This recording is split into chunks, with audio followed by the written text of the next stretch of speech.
सपना देखते हैं आईआईटी का, याद आया इसको देख के, थोड़ा याद आ रहा होगा ये। अब सबसे इम्पोर्टेंट बात करते हैं, अब ये एक फिगर।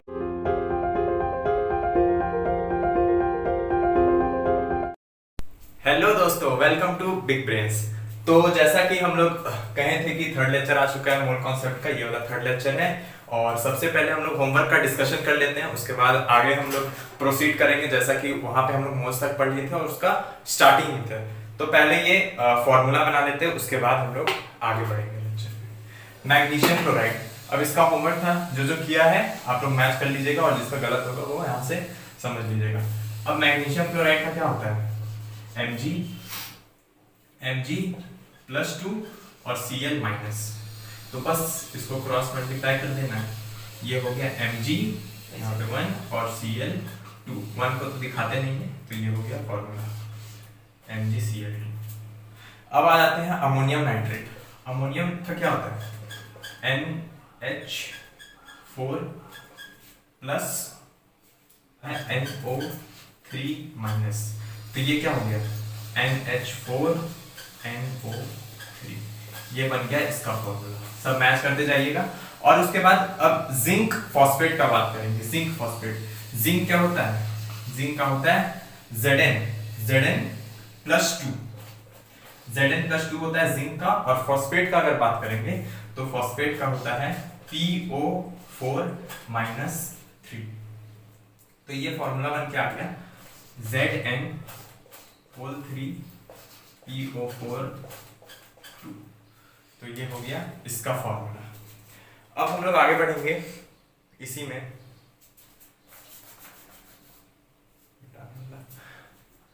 अब जो मोल से होमवर्क दिया था उसको भी डिस्कस कर लेते हैं। और जिसका मतलब मैच नहीं किया होगा और जिसको मैच करना है वो पॉज करके मैच कर लीजिएगा। अब मोल्स का बात कर लेते हैं। नंबर ऑफ पार्टिकल्स फाइंड करना था, नंबर ऑफ पार्टिकल्स। पहला क्वेश्चन था वो था 2.8 मोल्स ऑफ NaNO3। तो इसका क्या हो जाएगा, इसका हो जाएगा 2.8 इंटू 6.022 इंटू 10⁻23 एटम्स ऑफ, या फिर एटम्स तो नहीं होगा, ये हो जाएगा मॉलिक्यूल्स, है ना, मॉलिक्यूल्स ऑफ NaNO3। दूसरा क्वेश्चन क्या था, दूसरा क्वेश्चन था 6.08 मोल्स ऑफ CO2। तो इसका आंसर क्या हो जाएगा 6.08 into 6.022 into 10⁻23 molecules of CO2। ये हो गया इसका। उसके बाद एक और लास्ट वाला, वो था 8 moles of S8। 8 moles of S8। तो S8 क्या है, एक मॉलिक्यूल है। तो इसका हो जाएगा आंसर 8 इंटू 6.022 इंटू 10⁻23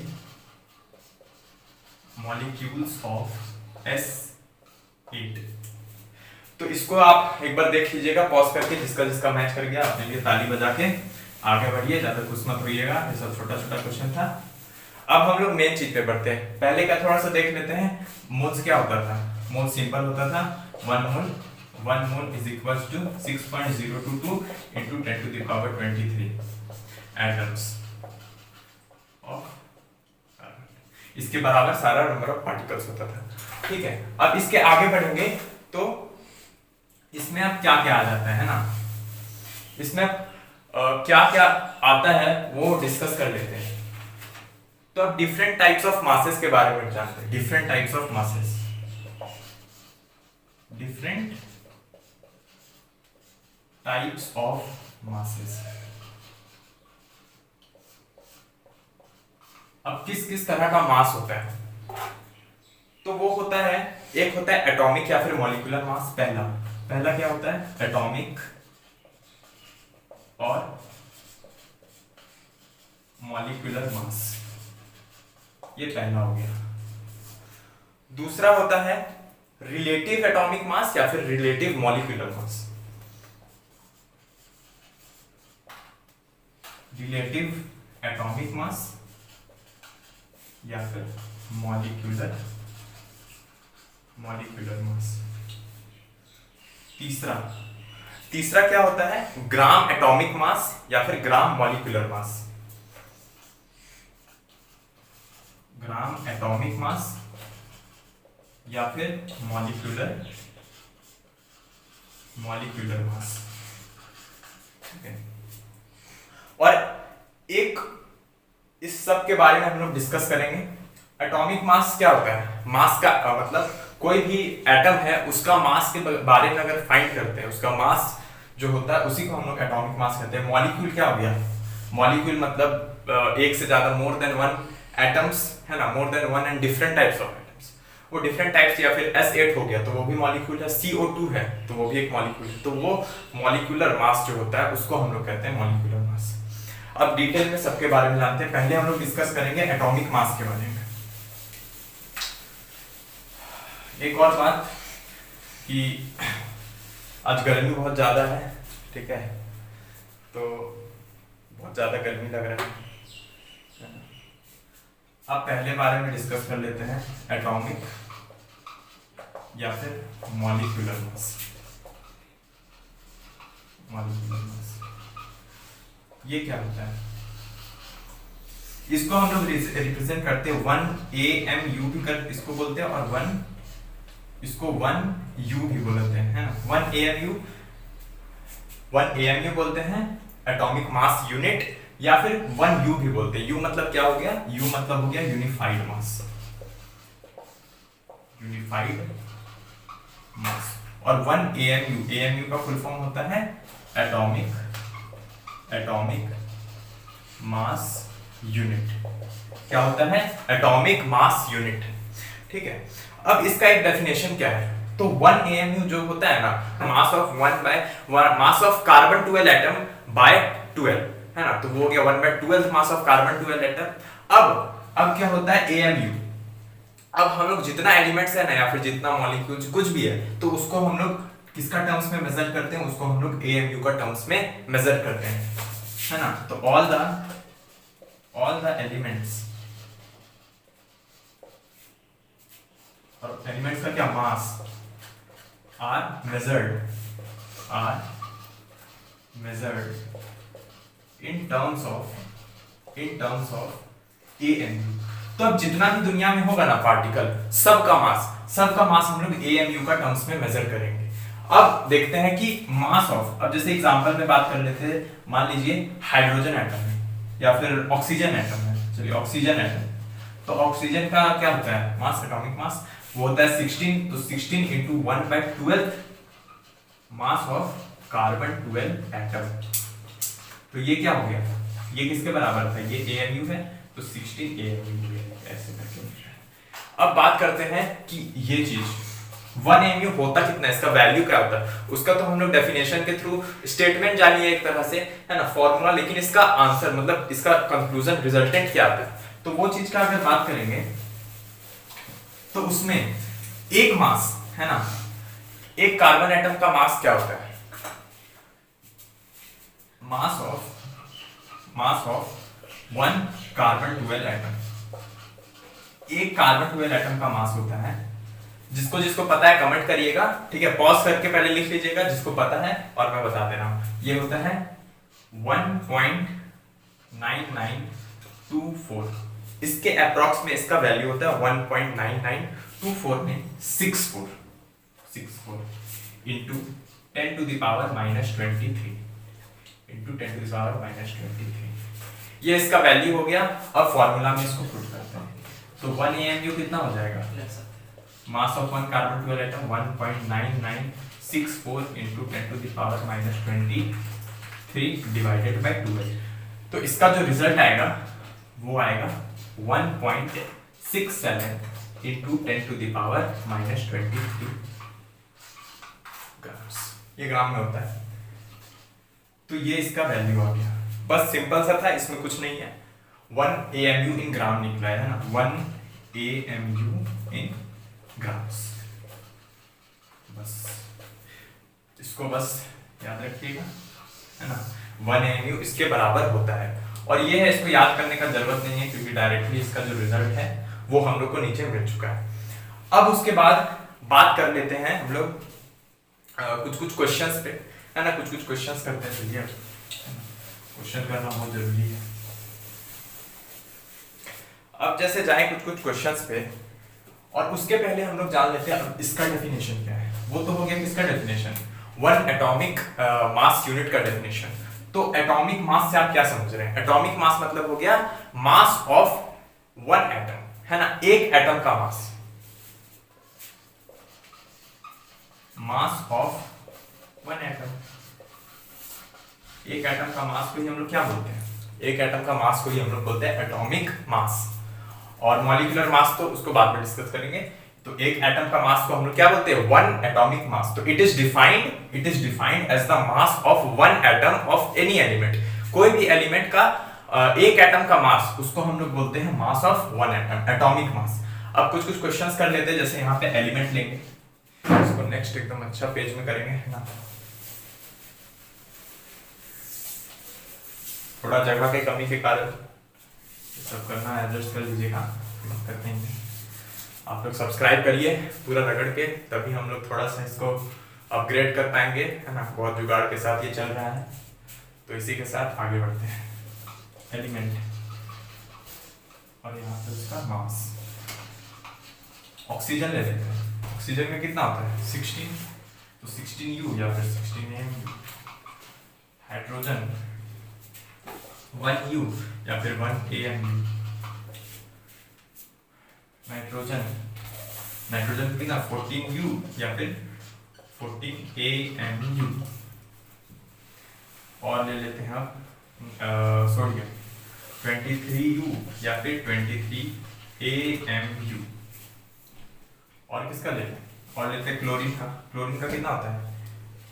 इसका होता है 35.5U या फिर 35.5AMU। तो बाकी सबका भी ये एग्जांपल्स हो गया, और बाकी सबका एलिमेंट जो है, मतलब बाकी सबका जो भी उसका मास होगा वो इसी तरह हम लोग डिफाइन करते हैं इन terms of atomic mass unit या फिर यूनिफाइड मास कह लो। और इसका जो बाकी है, ये तो बस एग्जांपल्स था, इसका बाकी जो आपको नोट्स में मिल जाएगा।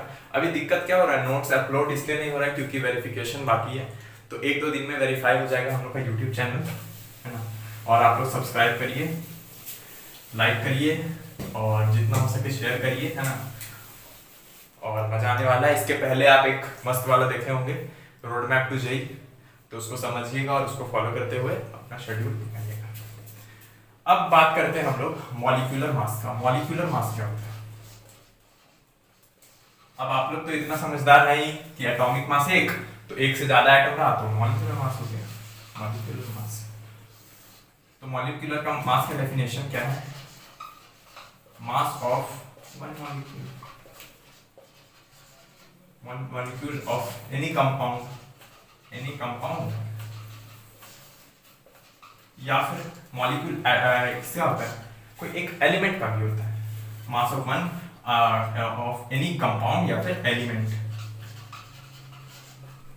तो उसको हम लोग कहते हैं मॉलिक्यूलर मास। बस अब उसके बाद इसका भी कुछ क्वेश्चंस कर लेते हैं, है ना। इसका क्वेश्चन सब करेंगे, तो यहां पे हम लोग लिख देते हैं कंपाउंड या फिर एलिमेंट हो सकता है वो, एलिमेंट। और यहां पे क्या आ जाएगा? यहां पे उसका मास आ जाएगा। पहला CO2, कार्बन का क्या होता है? कार्बन का होता है 12, तो 12 into 1 प्लस ऑक्सीजन का क्या होता है? ऑक्सीजन का 16 into 2, तो 12 plus 32, 12 plus 32, ये कितना हो गया? ये हो गया तुम्हारा 44U। यूनिट का भी नहीं भूलिएगा, यूनिट बहुत जरूरी है, यूनिफाइड मास जो कि यूनिट है उसका। सेकंड में ले लेते हैं NaNO3। सोडियम का क्या होता है? 23 into 1 प्लस नाइट्रोजन का क्या होता है? 14 into 1 प्लस ऑक्सीजन का क्या होता है 3 इंटू 16। इसको सॉल्व करेंगे तो 23 प्लस 14 प्लस 48, ये कितना हो जाएगा 8 5, और ये हो गया 85। सही है, हाँ 85। उसके बाद एक थर्ड क्वेश्चन ले लेते हैं, क्या ले लें, NaCl ले लेते हैं। NaCl इसका क्या होता है 23 इंटू 1 है ना। क्लोरीन का क्या हो जाएगा 35.5 इंटू 1, इसको जोड़ दीजिए, कितना हो गया ये 8 5। ये हो गया कंपाउंड्स का मास, और बाकी जो भी है वो आपको नोट्स में 1-2 दिन में आपको प्रोवाइड कर दिया जाएगा।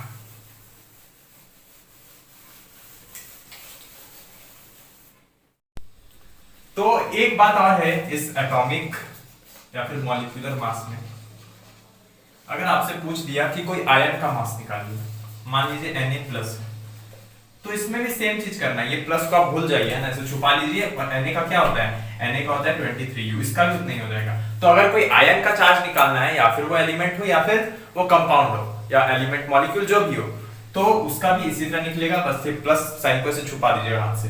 तो जो न्यूट्रल एटम का होता है या फिर न्यूट्रल कंपाउंड का होता है, और कंपाउंड तो नहीं होगा, न्यूट्रल एटम का होता है, वही चीज हम लोग का इसमें भी होता है ना। वही चीज, मतलब जितना मास एक न्यूट्रल एटम का होगा उतना ही मास एक आयन का होगा। तो इसमें कोई कंफ्यूजन मत रखिएगा। अब उसके बाद आगे बढ़ते हैं। अब चलते हैं हम लोग रिलेटिव एटॉमिक मास या फिर रिलेटिव मॉलिक्यूलर मास। सेकंड रिलेटिव एटॉमिक मास या फिर मॉलिक्यूलर मास। तो ये जो होता है ना, ये होता है mass of any atom which is relative to 1/12th mass of the carbon atom.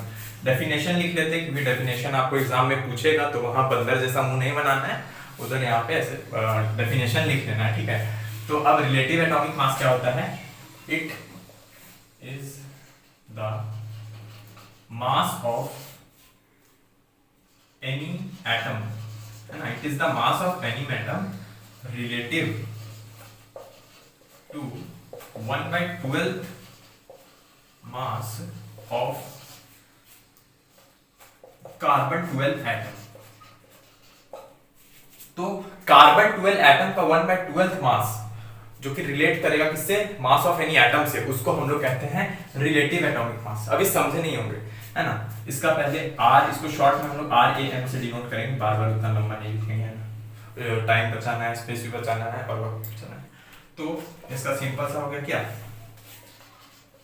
Mass of atom upon 1/12th mass of carbon 12 atom. अभी भी आप नहीं समझोगे, मुझे पता है आप लोग का हालत। इसको नोट कर लीजिएगा, वैसे नोट्स तो मिल ही जाएगा, तो इसको नोट करके अब आगे बढ़ते हैं। इसका मतलब क्या है ना, मान लीजिए सोडियम है, सोडियम का क्या लिखते हैं हम लोग एटॉमिक मास, वो होता है 23U। तो Rm निकालने के लिए ना बस U को हटा देना है एक। अब सेकंड JKP लिख लीजिए आज का, JKP RAM निकालने के लिए एटॉमिक मास या फिर एटॉमिक मास, अभी हम लोग रिलेटिव एटॉमिक मास का बात कर रहे हैं, तो एटॉमिक मास से U या फिर जो हो AMU हटा देना है। तो जब भी आपको पूछ दिया RAM रिलेटिव एटॉमिक मास, तो आपको क्या करना है, उससे एटॉमिक मास से आपको U हटा के लिख देना है, और वो आपका रिलेटिव एटॉमिक मास दे देगा। जैसे कुछ ले लेते हैं एग्जांपल्स, यहाँ पे एलिमेंट, यहाँ पे एटॉमिक मास और यहाँ पे रिलेटिव एटॉमिक मास। पहला बात करेंगे ऑक्सीजन। ऑक्सीजन का एटॉमिक मास क्या होता है, वो होता है 16U। RM से हम लोग क्या बोले, U को हटा देना है, तो U हटा दीजिए, खत्म। सेकंड क्या है, सोडियम ले लेते हैं 23U, RAM में U हटा दीजिए 23 आ गया, कोई दिक्कत नहीं है। थर्ड में ले लेते हैं कार्बन, कार्बन का होता है 12U, atomic mass relative atomic mass में U को हटा देना है, 12 हो जाएगा, खत्म। फोर्थ में आता है नाइट्रोजन ले लेते हैं, इसका होता है 14U, 14U से U हटा देंगे तो आ जाएगा 14। तो इसी तरह बाकी सबका चलेगा। और आपको आयन भी पूछ दिया तो उसका भी बता दिया हूं, है ना, बस उससे भी एटॉमिक मास कितना रहेगा उससे U हटा देना, बस हो जाएगा। अब उसके बाद हम लोग चलते हैं इस पर, पता ही होगा रिलेटिव मॉलिक्यूलर मास, बस उसमें मॉलिक्यूल रहेगा और उसमें वैसा कुछ है नहीं। अब मॉलिक्यूल्स को ले लेते हैं, molecules relative molecular mass. Relative molecular mass क्या है? मास ऑफ एनी मॉलिक्यूल, और मॉलिक्यूल कंपाउंड होगा या एलिमेंट में, mass of any molecule relative to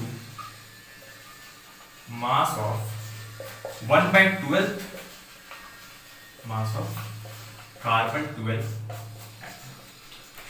तो कार्बन 12 एटम का 1/12 मास को जो रिलेट करेगा, जो कि रिलेटिव होगा किसके, कोई भी एक मॉलिक्यूल के, उसको हम लोग कहेंगे रिलेटिव एटॉमिक मास। इसका भी एक वन शॉट में डब्बा वाला लिख लेते हैं, डब्बा फार्मूला RMM, तो इसका क्या हो जाएगा, इसका हो जाएगा मास of any molecule divided by 1/12 mass of carbon 12 atom. ये हो गया आपने डब्बा वाला फॉर्मूला, नोट करना है तो नोट कर लीजिए। अब उसके बाद इसमें हम लोग, अभी आप ये नहीं समझेंगे, ऐसे तो वो पहला समझ गए, तो इसमें भी बस सिंपल U हटा देना है, तो इसका भी JKP लिख लीजिए। इसका क्या होगा JKP, इसका होगा RMM निकालने के लिए मॉलिक्यूलर मास से Q या फिर AMU हटा, ये हो गया RMM निकालने के लिए जो मॉलिक्यूलर मास होगा उससे हम लोग को U को टाटा बाय कर देना है, जैसे कि राहुल गांधी करता है, वो तो सब कुछ बाय कर देता है, उसका तो कुछ कहना नहीं। चलिए अभी तो देश दुनिया घूम रहा है कश्मीर में जाके, चलिए आगे बढ़ते हैं। तो एलिमेंट, यहाँ पे एलिमेंट हम ले लेते हैं या फिर कंपाउंड, एलिमेंट कंपाउंड, यहाँ पे MM मॉलिक्यूलर मास और यहाँ पे RMM। पहला CO2, CO2 में क्या हो जाएगा, कार्बन, कार्बन का क्या होता है, इसका डायरेक्ट लिखता हूं 44U होता है इसका, और यहां से U हटा देंगे, इसको U हटा देंगे क्लियर करने के लिए, तो 44 हो जाएगा। सेकंड में ले लेते हैं, किसका ले लेते हैं NaNO3, इसका कितना निकला था 23 + 14 + 48, कितना हो जाएगा 85U, इसमें U हटा देंगे 85 हो जाएगा। थर्ड क्वेश्चन ले लेते हैं NaCl, पहला वाला ले रहा हूं क्योंकि बाकी तो आपको पता ही कैसे निकालना है। NaCl में क्या था 23 + 35.5, प्लस करेंगे तो हो जाएगा ये 58.5U, और अब RMM निकालना है तो U को यहां से हटा देंगे, तो ये हो गया 58. बस सिंपल सा कैलकुलेशन है, कैलकुलेशन करना और कुछ नहीं करना है बस।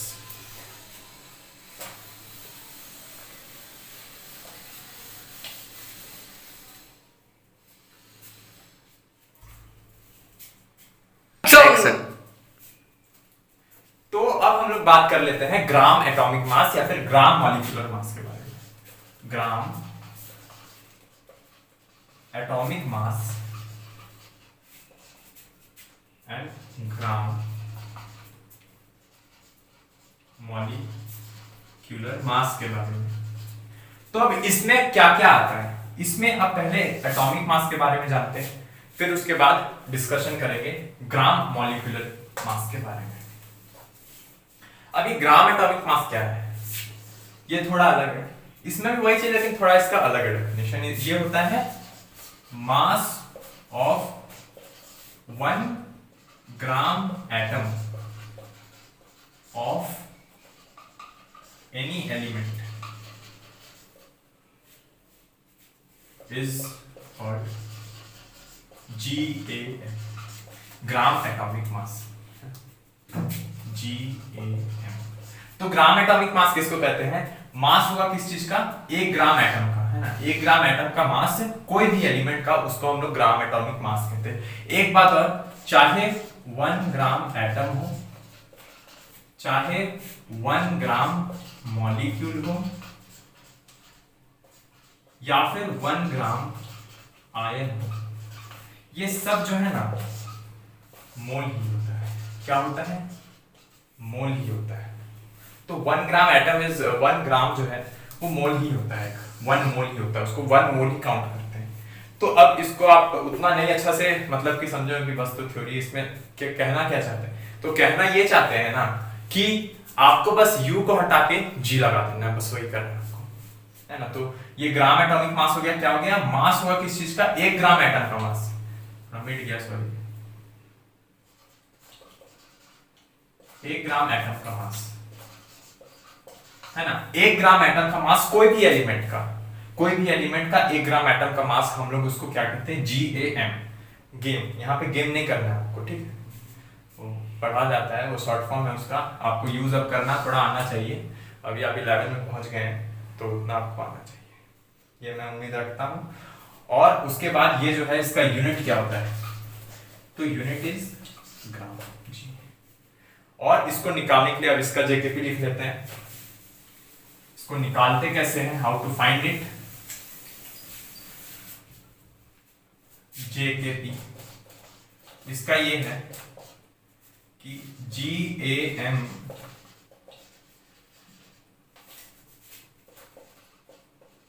निकालने के लिए, है ना, आपको GAM निकालने के लिए U को एटॉमिक मास से U को हटा कर G लगा दो। U को हटाकर आपको बस क्या लगा देना है, आपको G लगा देना है, और AgOG करके आपका ग्राम एटॉमिक मास निकल जाएगा, ठीक है। अब इसका कुछ कुछ क्वेश्चंस कर लेते हैं। क्वेश्चन पहला, यहां लेते हैं एलिमेंट, यहां पे एटॉमिक मास, यहां पे रिलेटिव एटॉमिक मास, और यहां पे ग्राम एटॉमिक मास। चलिए अब करते हैं पहला, ऑक्सीजन। फिर से ऑक्सीजन आ गया, इसका 16U। अब RAM निकालना है, रैम, है ना, रिलेटिव एटॉमिक मास, तो U को हटा दे 16। अब U को हटा के क्या लगाना है, G लगाना है ग्राम एटॉमिक मास में, हो गया। सेकंड, नाइट्रोजन में निकालते हैं। नाइट्रोजन का एटॉमिक मास होता है 14U, 14U होता है। RM निकालने के लिए 14 कर देंगे, U हट जाएगा, U को हटा के G लगा देंगे ग्राम एटॉमिक मास निकालने के लिए। नेक्स्ट करते हैं क्लोरीन। क्लोरीन का होता है एटॉमिक मास 35.5U। RM निकालना है, रिलेटिव एटॉमिक मास, U हटा दे 35.5 हो जाएगा, और ग्राम एटॉमिक मास निकालना है तो 35.5 ग्राम हो जाएगा। था ना इजी एकदम पूरा। तो ये हो गया। अब मॉलिक्यूलर मास के बारे में जानते हैं, बस उसमें भी आपका वही है, बस मॉलिक्यूल आ जाएगा, है ना। तो किसी को पता है तो ये पॉज करके एक बार डेफिनेशन लिख दीजिए, है ना, मजा आ जाएगा। अब बात कर लेते हैं थोड़ा सा ग्राम एटॉमिक मास के बारे में। अब तो आप पूरा एकदम रोल में आ जाएंगे, उतना रोल में नहीं आना जैसा कि चलता था। ग्राम एटॉमिक मास बस क्या है, gram molecular mass, sorry gram molecular mass में बस आपका क्या आ जाएगा, मॉलिक्यूल आ जाएगा। एटम को हटा के बस मॉलिक्यूल लगा देना, ग्राम एटॉमिक मास। इसका डेफिनेशन क्या हो जाएगा, इसका डेफिनेशन हो जाएगा mass of one molecule, mass of 1 gram molecule उसको हम लोग कहते हैं ऑफ एनी कंपाउंड या फिर एलिमेंट, है ना, कोई भी कंपाउंड हो या फिर कोई भी एलिमेंट हो, है ना, या फिर कोई भी कंपाउंड या फिर एलिमेंट उसका मॉलिक्यूल होता है, तो वो निकालने के लिए ये ग्राम मॉलिक्यूलर मास का डेफिनेशन हो गया। और सेकंड इसका जो यूनिट होगा, यूनिट क्या होगा इसका यूनिट ग्राम में हो जाएगा। और ये भी अगर 1 मॉलिक्यूल ग्राम मॉलिक्यूल रहा तो ये जो है 1 मोल के बराबर होता है ये चीज। अब उसके बाद आगे बढ़ते हैं, इसका जेकेपी क्या है। जेकेपी एकदम टेस्ट के समय, रिवीजन के समय पढ़ के चल जाइएगा और मस्त मार्क्स उठने वाला है आपका। अब इसका जेकेपी में देखते हैं, इसका जेकेपी क्या है। इसका जेकेपी बस उस वहां से मॉलिक्यूलर मास हटा के और जीएम हटा के जीएमएम लगाने, ग्राम मॉलिक्यूलर मास। तो ग्राम मॉलिक्यूलर मास निकालने के लिए मॉलिक्यूलर मास से U हटाकर क्या लगा दो, G लगा दो और आपका GMM आ जाएगा, है ना, यम एकदम पूरा यम्मी। लेकिन क्वेश्चन गलती कर दीजिएगा तो हो जाएगा आपका टर्म खराब बहुत खराब था। चलिए आगे बढ़ते हैं, इस पे कुछ क्वेश्चन कर लेते हैं। मॉलिक्यूल नहीं, यहाँ पे हो जाएगा मॉलिक्यूल या फिर ये एलिमेंट लिख देते हैं, एलिमेंट कंपाउंड। यहाँ पे क्या हो जाएगा, यहाँ पे हो जाएगा मॉलिक्यूलर मास, यहाँ पे RMM रिलेटिव एटॉमिक मास, और यहाँ पे हो जाएगा GMM ग्राम एटॉमिक मास। पहला ले लेते हैं CO2। CO2 का क्या है 44U, U हटा देंगे RMM निकल जाएगा और U के बदले G डाल देंगे GMM निकल जाएगा 44G। अब आप लोग एकदम मेरे से पहले करिए। NaCl, NaCl में क्या होता था, NaCl का हो जाएगा 23 प्लस 35.5 जो कि क्या होगा, जो कि हो जाएगा 58.5 U। अब यहां से U हटा देंगे तो 58.5 RMM निकल जाएगा रिलेटिव मॉलिक्यूलर मास, और ग्राम मॉलिक्यूलर मास निकालने के लिए आपको U हटा के G लगा देना 58.5 G। थर्ड कर लेते हैं, थर्ड ले लेते हैं एक ये ले लेते हैं ना, एक एटम ले लेते हैं, क्या लेते हैं O3 है ना, ये मॉलिक्यूल हो गया। अब ये क्या है O3, कमेंट करके बताइएगा O3 का क्या नेम है ना, क्या केमिकल नेम है, इसको आप कमेंट करिएगा। O3 का क्या हो जाएगा 3 × 16, तो ये हो गया 48U। 48 के बदले हम लोग U हटा देंगे तो RMM निकल जाएगा 48, U हटा के G लगा देंगे तो आ जाएगा 48G। G और G आंसर आ गया जी, देख लीजिए। तो इस तरह से सारा था। अब क्या करते हैं, आपको कुछ कुछ क्वेश्चंस दे देते हैं होमवर्क के लिए, है ना, इसी से दूंगा आपको, उसका सब कुछ निकालना है।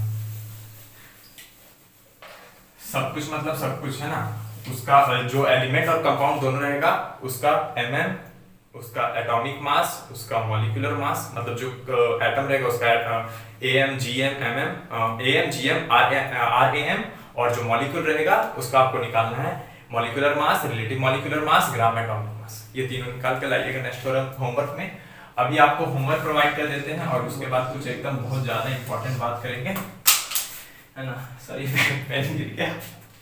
तो पहला है कि फाइंड, बढ़िया से क्वेश्चन लिख लेते हैं, फाइंड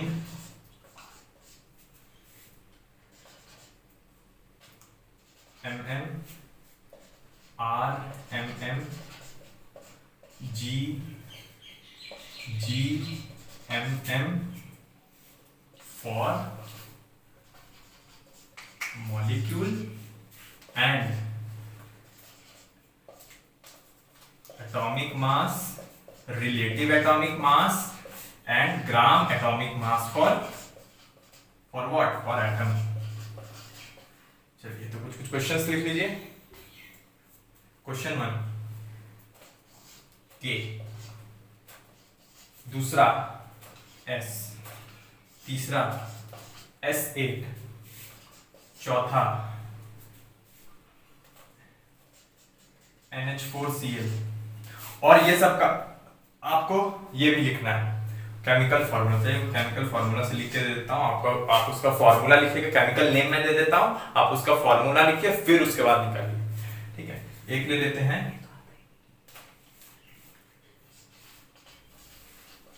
कार्बोनिक एसिड,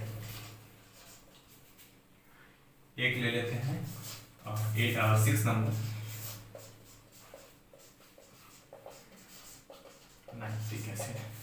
तो ये आपका 6 क्वेश्चन है, अभी तो ज्यादा नहीं है और अभी सारा इजी टॉपिक से चल रहा है। मेन आएगा मोल चार्ट, है ना, given mass by molecular mass, और ये सब निकालेंगे, है ना, वॉल्यूम का टर्म्स में, है ना। फिर उसके बाद ये भी आएगा आइडियल गैस इक्वेशन, तो PV = nRT, जो कि होता है अभी नहीं जानेंगे, उसको आगे हम लोग पढ़ेंगे, वो अभी 2-3 लेक्चर या फिर अभी तो लगेगा, तो वो चीज आ जाएगा। ये होमवर्क को नोट कर लीजिएगा स्क्रीनशॉट ले लेके, है ना।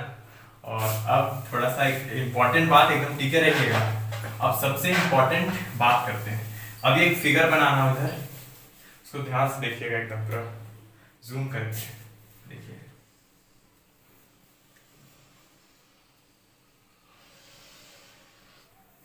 रेड मार्कर ले लेते हैं। अरे जल्दी नहीं ना, कुछ याद आया इसको देख के? थोड़ा थोड़ा याद आ रहा होगा। ये इसको कहते हैं इंस्टाग्राम, क्या कहते हैं इसको? इसको इंस्टाग्राम कहते हैं। तो जैसा कि एक लड़का को देखा था, है ना, अभी वही 2 घंटा पहले इंस्टाग्राम चला रहा था, समझे? तो क्या हुआ ना कि इंस्टाग्राम चला रहा था, तो वो तो चला रहा था, उसका क्या करें। लेकिन कुछ कुछ ऐसा बच्चा भी होता है ना जो सिर्फ इंस्टाग्राम चलाते रहता है। अब इंस्टाग्राम चला रहा है ना, मतलब वो नहीं बात है कि आप इंस्टाग्राम मत चला सकते हैं, लेकिन ये बात हो जाता है ना कि आप पढ़ेंगे कब। आपको निकालना है IIT, सपना देख रहे हैं IIT का, और यहाँ पे इंस्टाग्राम में देख रहे हैं एकदम, है ना, वो क्या नाम है, पतली कमरिया क्या, वो सब देख रहे हैं पूरा, और आपको निकालना है IIT। तो ऐसे चलेगा? इसकी चीज को कल हम लोग नहीं डिस्कस किए थे, है ना। तो वही चीज मैं कहना चाह रहा हूँ कि थोड़ा सीरियस होके पढ़िए, है ना। इंस्टाग्राम तो है, उसको आप क्या कर सकते हैं ना, आप उसको डिलीट कर दीजिए। जब आप उसको डिलीट करेंगे ना, तो क्या होगा ना, डिलीट करने से, देखिए मैं बता रहा हूँ, जब आप उसको डिलीट कर देंगे, उसको कर दीजिए डिलीट, और जैसे ही डिलीट करेंगे, तो अगर मान लीजिए आपको मन किया चलाने का इंस्टाग्राम, तो अब आपको लगेगा आलस, क्यों? क्योंकि वो है डिलीटेड, वो डिलीटेड है। अब आप सोचें कितना खोलें या फिर कब वो डाउनलोड होगा, तो वो चीज एक मतलब रोकता है, वो एक तरह से रिस्ट्रिक्शन हो गया, और ये एक डिस्ट्रैक्शन भी है। अब आप बहुत सारा ऐसे स्टूडेंट्स का रहता है क्वेश्चन, थोड़ा सा एक आउट ऑफ द टॉपिक जा रहा हूँ, लेकिन थोड़ा इसको डिस्कस करना जरूरी था। क्या होता है ना कि बहुत सारा क्वेश्चन होता है कि डिस्ट्रैक्शन को ओवरकम कैसे कर सकते हैं। तो उसका एक तरीका है, आपका काम उससे तुरंत होगा। वो ये है ना कि जैसे आपको कुछ होमवर्क मिल रहा है ना, तो आप अपना एक दिन का गोल सेट किए कि ये करने के बाद आप क्या कीजिए, वो काम को करने के बाद वो काम को जैसे कर लीजिए, और ऐसा समझिए ना कि वो काम होगा ना, तभी वो सोशल मीडिया या फिर आपको जो भी डिस्ट्रक्टिव काम है, वो चीज आपको उस समय करना है जब आपका गोल जो है वो अकम्प्लिश हो जाएगा। जब आप अपना गोल फिनिश कर लेंगे ना, तब उसके बाद सोचिए कि हाँ, उसके बाद ही हम वो चीज ऑन करेंगे। अगर मान लीजिए आज आपका गोल कंप्लीट नहीं हुआ, तो आप नेक्स्ट दिन उसको कंप्लीट करिए, और तभी आप डिसाइड करिए कि तब हमको वो सोशल मीडिया या फिर जो भी आपको चलाना है वो चीज चलाएंगे, तभी जब वो गोल हम लोग का कंप्लीट होगा। तो उससे आपका काम भी होते जाएगा और आपका सब कुछ होते जाएगा। और सिलेक्शन पाना है तो मेहनत करते रहिए, है ना। #IIT छोड़ना है ना। तो ये फोड़ना है तो कुछ तो छोड़ना पड़ेगा। इसी के साथ इस लेक्चर को एंड करते हैं, और इसका आगे का लेक्चर 4 आएगा लगभग 1-2 दिन के बाद, है ना। इसके बाद फिजिक्स का आने वाला है और फिर मैथ्स, मतलब फिजिक्स का आएगा पहले, फिर ये लेक्चर अपलोड होगा और उसके बाद मैथ्स का, फिर वापस से मोल कॉन्सेप्ट में बढ़ेंगे। इसी के साथ इस लेक्चर को एंड करते हैं और यहाँ लास्ट तक बने रहने के लिए थैंक यू सो मच, है ना। Thank you.